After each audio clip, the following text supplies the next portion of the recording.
For previous videos on my channel, I have assumed that you have some level of understanding about Dungeons and Dragons. However, it occurred to me that there are many people out there who are interested in getting into the hobby, but don't know where to begin or how to start. This is the first part of a series of videos about helping people who have interest in our hobby but need guidance on how to begin. I'm going to make a few assumptions about you if you are watching this video. That this is your first experience with TTRPGs. I'm not going to expect you to have any prior knowledge about TTRPGs or D&D. I'm assuming this is your first time hearing about it. 2, you already have a dungeon master who has agreed to run a game for you. Videos on finding a group and being a DM will come out in upcoming weeks. And I'm also going to assume you're not ready to spend any money yet. You want to try D&D, but you're not ready to put in a financial investment yet. If you are this type of person, then I promise you by the end of this video, you will have a character that you can play with, and you'll understand everything you need to know about the game to be able to play, all for free. Dungeons & Dragons is a tabletop role-playing game. This means that you and other players inhabit characters that exist within a fictional world run by a DM, or Dungeon Master. You must try to avoid or defeat dangers, which are determined through your dice rolls. The most important thing to remember about D&D is that this is a cooperative game. Everyone at the table should be working together to have a successful game. There's no winning at D&D, you're only trying to have fun with friends. Ever since 2020, nearly all D&D games are being run online. Playing online and in person has a couple differences, but I'll make sure that if what I'm saying only applies to one, that I'll let you know.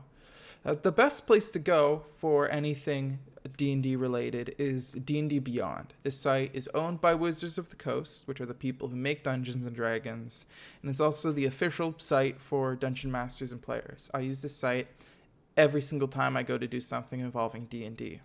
You will have to make a free account. However, this site has so many different login options available to you. I'm sure you already have one of these, making signing up even easier. And when you go onto this main page, you might be intimidated by all these tabs that appear. And if you click over to the marketplace and you see how much some of the things cost and how much is available, you might want to run away from the hobby altogether. I assure you that by the end of this video, you will be able to play Dungeons & Dragons for free. Everything you see here, this is extra content. You do not need to play the game. In fact, all you need is one free sourcebook. The basic rules, which are hosted for free on D&DBeyond, covers all the basic information that you need to know to play in and run a Dungeons & Dragons game. We can find that by going to this Sources tab, it's the third one, and scrolling down to Basic Rules.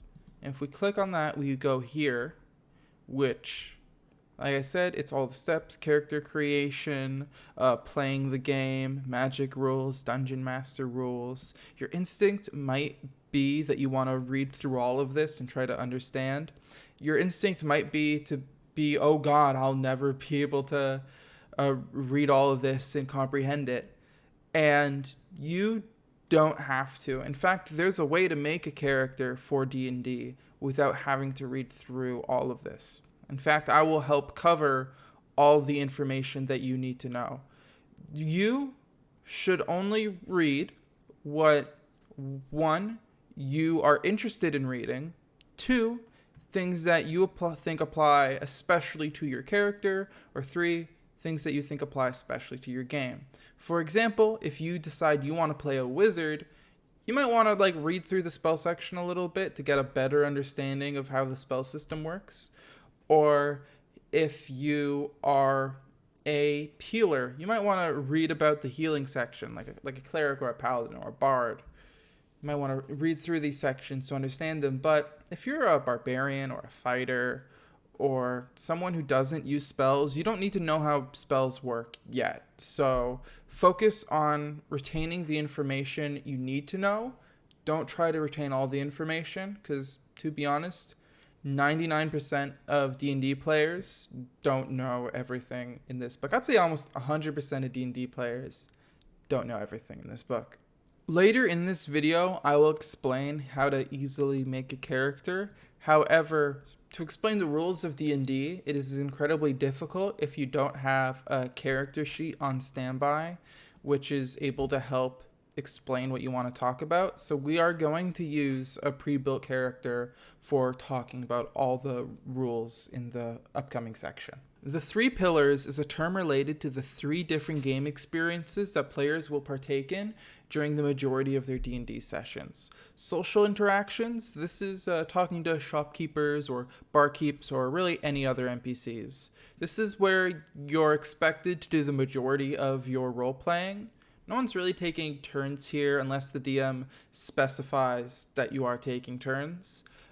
In these situations, players aren't really using their resources. Exploration, this is dungeon crawling, puzzle solving. Once again, no turn order, but more likely to be using resources as you try to break through doors or traps or puzzles or whatever. And the final is combat. This is fighting, turn-based, taking hits, killing enemies.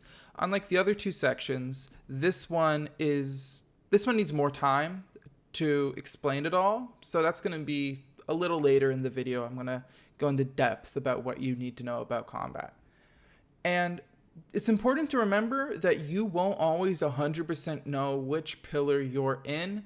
These are community terms just to better understand what the different experiences of the game are. Your DM will tell you to roll dice when you need to roll dice.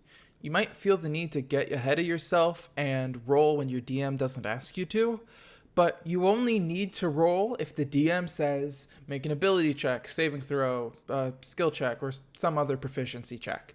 The only exception to this really is in combat, to which if your attack requires a roll, it is assumed that you have to go ahead to roll on your turn. These rolls, often referred to as checks, are rolled with a d20, which is a 20-sided die. This is a very big one, but the ones you find in shops tend to be smaller. D&DBeyond does have a dice roller if you just click in this lower corner. And you can't really see because of the way it's cut off, but click on the lower corner, you go up to D20, you just click roll, and holy shit, nat 20. There are also plenty of other dice rollers on the internet if you don't want to have to buy a set yourself. You can also often click on a number close to the spell or the attack that you want to do the required roll. So in this case, roll the 7 plus the 4. I'm going to explain all this later. But yeah, D&D Beyond can do the math for you. And, well, I should really explain what just happened. This +4 is known as a modifier. Modifiers are determined by your proficiency and your stats. These are things that get a little bit complicated, but basically, for example, my rapier is affected by my dexterity stat, and I have proficiency in rapiers, so I get an additional +2. So it's +2 equals a +4 whenever I rolled a 7, add my proficiency modifier, +4, 11. At the beginning of combat, you're also going to have to roll your initiative, which your DM will often say, okay, roll initiative. Your initiative you can find right here, and that determines what order you go in combat. And so the higher you roll compared to everyone else who rolls with you determines where you are in that turn order. Success in combat is often decided by how characters take advantage of their available actions. This is a term also known as action economy. I'd like to take a deeper dive into this in a later video, but the basics are on each of your turns, you have an action, a bonus action, your movement, a reaction, and unofficially you have free actions. Actions have many different uses, all of which can be found in Chapter 9 of the Basic Rules under Actions in Combat. And these are your regular attacks, spellcasting, dashing, dodging, and interacting with the environment. Bonus actions are determined by usually class abilities and sometimes race abilities. When we go into the character sheet, I'll show you where to look for bonus actions to see if you have any, because taking advantage of your bonus actions when you have them can really turn the tide in battle. Movement is the amount of distance that you are able to travel without having to use your action to travel even further. Most characters have 30 feet of movement, whereas smaller characters might have 25, plus class abilities might give you more movement than that. If you are playing on a battle map or a hex, with squares or hexes, 1 square or hex equals 5 feet. Your free action is reserved for the small, mundane thing, such as yelling a short sentence to a friend, or mocking an enemy, or interacting with your own person, such as pulling out your sword, putting away your sword. These are usually just totally up to the DM, so make sure that you tell your DM what you're doing, and if your DM says, oh, that doesn't qualify as a free action, accept that answer. And finally, reactions are unique because they are almost always taken when it isn't your turn. Your reaction can only be used when another character does something that provokes your reaction. For example, in the middle of battle, an orc swings an attack at your friend. You can use a reaction to cast the Silvery Barb spell to prevent that attack from hitting, even though it is not currently your turn. This is because not only is the Silvery Barb spell time a reaction, it also specifies that you can use it when someone is making an attack roll. Also remember, for each of these, you only get 1 per turn, so you can't use multiple reactions on a turn. You have to wait till the beginning of your next turn until you can use reactions again. Each spell has a description of what it does in the basic rules. I recommend, after we have made our characters later in this video and you know what spells you're going to be using, to go through and read just the spells that you are capable of casting. There are so many spells here that there's no point trying to read them all. You can see how small my scroll wheel is. There's a ton of spells in this game. The main differences between types of spells is you have 2 different types. You have cantrips and you have leveled spells. Cantrips are going to be your weakest spells. However, the counter to that is that you can cast them as much as you want, as long as you have an available casting time. So Eldritch Blast, as long as you haven't used your action yet, you can cast Eldritch Blast on this turn, and then your next turn, and your next turn, and your next turn, and out of combat, you can be casting Eldritch Blast as much as you want. I know Warlocks tend to do that a lot.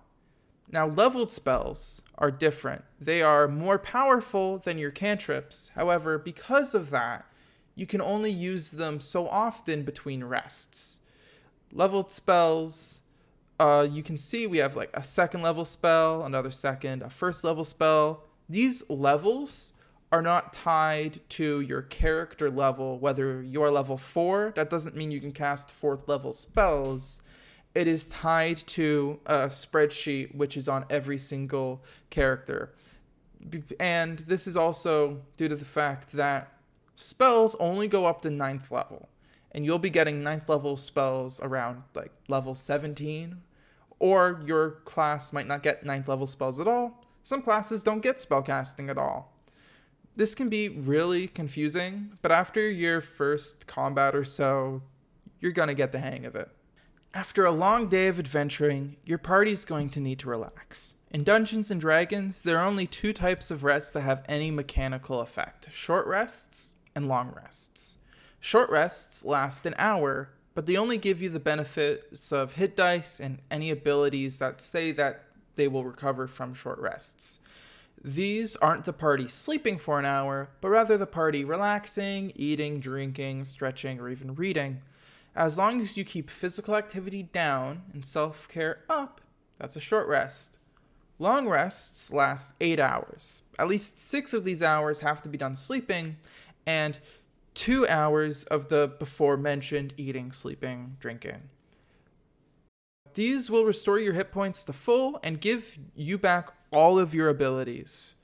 Note that elves actually gain the benefits of a long rest only after 4 hours of being in a meditative-like state, so they will make good night watchmen when everyone else is getting their beauty sleep.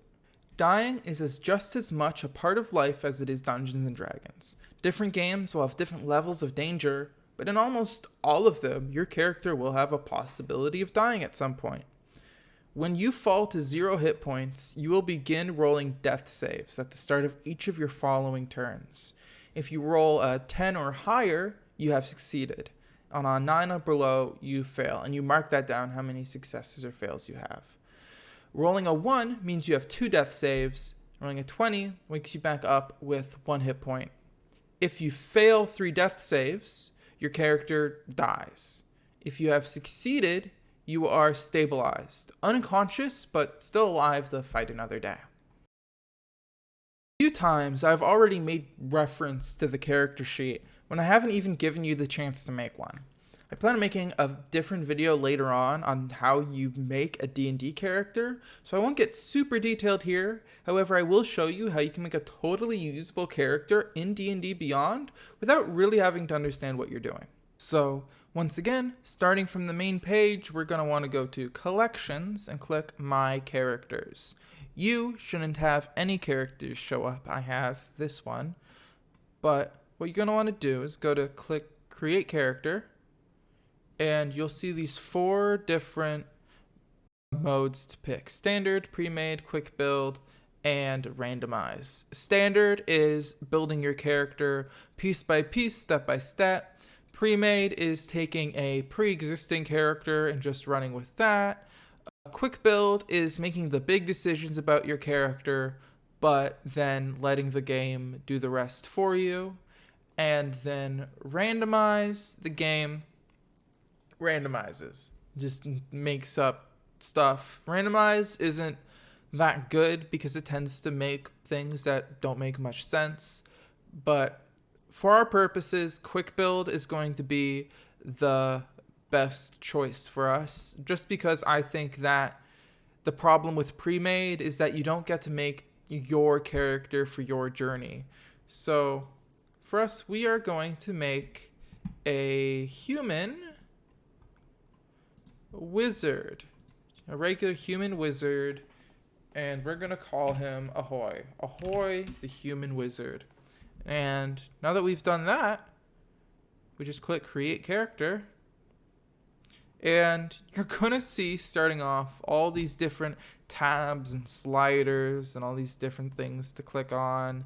Might be very intimidating. The only thing you need to do, every one of these is done except potentially one thing. You might have to click on spells and just check to see if you have your spells. In this case, the wizard does get spells. However, they just have to click to prepare their spells. That's all they can prepare. Probably better to do that. Some might have to pick their own spells, but you can click and read what all of them do and choose what you want. If you don't have spells, or if your spells in this case are chosen for you, all you have to do is click What's Next and View Character Sheet. And there you go. You have a fully ready to play character. Now, let's say that you are playing in a real person game where the DM says, no, I don't want any technology at my table. You just click Export to PDF and click the download. And there we go. We have our character sheet as a printable object. Here at the top are your main abilities. Almost everything you see on this character sheet will be in some way affected by these ability scores. The larger numbers in the circles, such as the 9, the 14, the 15, the 16, these don't actually matter. Rather, the plus and minuses that we have here, the -1, the +2, the +2, these are the things that affect everything else. Hit points. Hit points are shown right here, This is the amount of damage that you can take before you fall over and have to begin rolling your death saves. Whenever you take damage in combat, you can go over here and just click damage, and the game will do the math for you. For now, it's easy, but if you're level 12 or level 13, you're going to be taking a lot of damage, and doing that subtraction might be a bit more difficult. If we, let's say, go below our hit point, we go below 0 hit points, we have our death saves. And now we have to begin rolling. So let's just do a roll. An 8 in this case would count as a failure, which is not good for Ahoy the Wizard. Armor class determines the roll that an enemy must make in order to hit you. For example, if an orc rolls an 8 on Ahoy, they'll miss the attack and Ahoy takes no damage. If they roll 17, Ahoy gets hit and takes the normal amount of damage. It's also important to remember that 12 is the number that they need to hit. So if that orc rolls a 12, Ahoy takes the damage. Your skills are the most common types of checks that you're going to be doing outside of combat. Any of these skills can be rolled just by clicking on the modifier number that you see here. So I'm just doing an investigation check. 13, okay, that's not bad. Actions was already covered in combat, but this actually shows us what we're able to do. So for example, I can click on action and it'll show me all the actions that Ahoy is able to do. We can also do the same for bonus actions or reactions, and we can click on this to see what it's about. I have to move my guy again.